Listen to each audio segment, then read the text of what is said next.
the heat wave that hit here in the Northeast is finally at an end.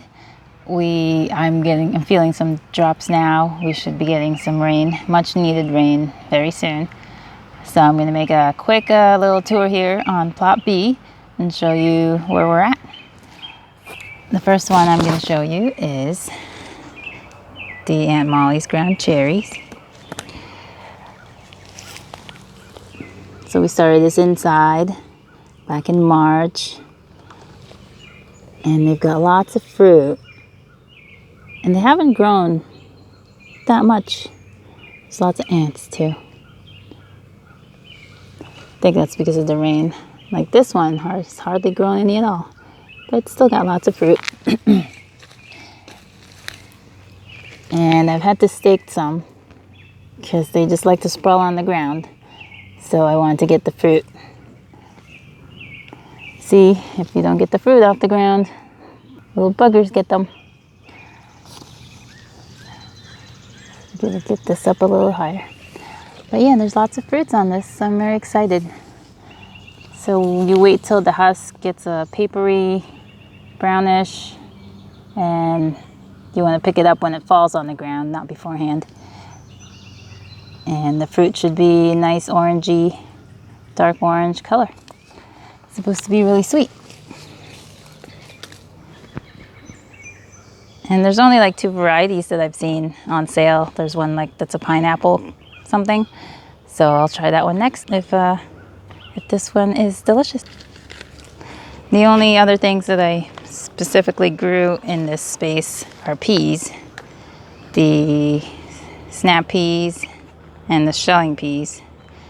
I really like the shelling peas a lot better. You can just eat those right off the vine. I love it.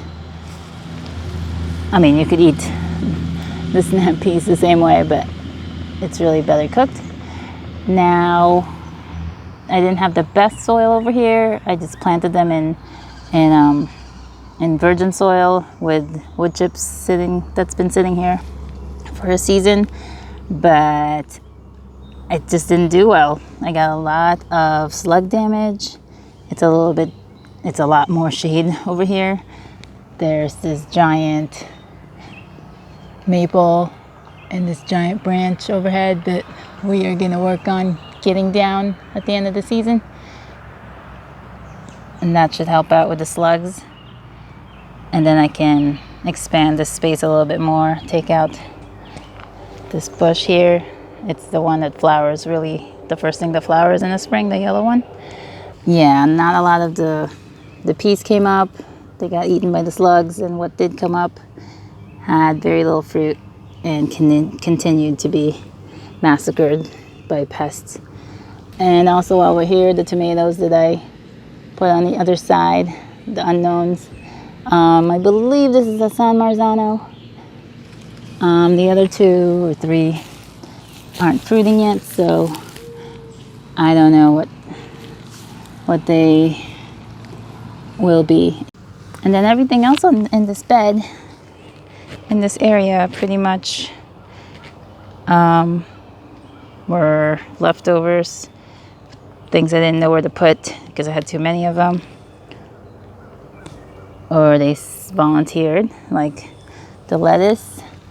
This lettuce was given to me. It came from a nursery, so the tags said just lettuce. I have no idea what variety it is, but it does very well in the heat.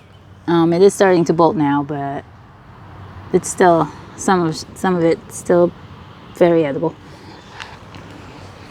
Like this is a plant that I started indoors, very densely. And here's the one that volunteered.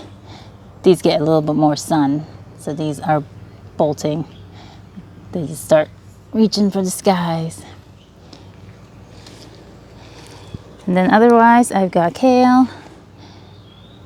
And this area isn't protected much, and I don't do much here.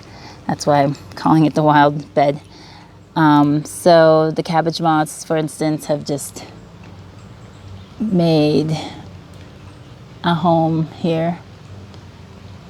I'm letting the arugula go to seed, the pap joy.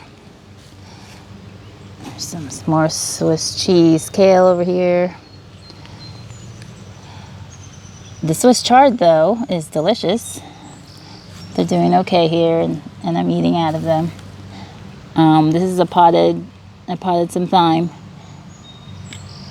I don't know how well they'll do, but they're growing.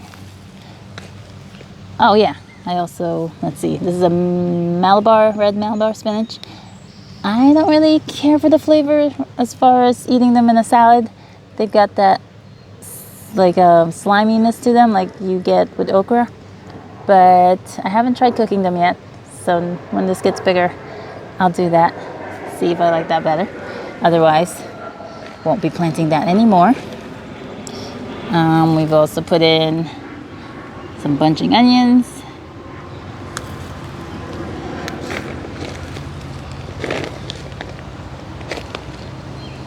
We've got the sister beet here. I harvested the bigger one. It was awesome. Pickled it. And there's an onion, a bulbing onion, the Utah yellow. Might actually be an onion someday. But yeah, otherwise, that's all for here. I will be digging up the peas pretty soon, getting some better soil in there. And then I'm gonna put in some cucumber transplants that I just started. I'll put in the things that were intended to be here, like sorrel, the purslane, those more invasive plants. I'll put in here. This is where they were supposed to be in the first place. And otherwise, yeah, I'm looking forward to expanding the space. All right, the rain is coming in. I can hear it, I can feel it. It's wonderful. So this is it. I'll talk to you all soon. Bye.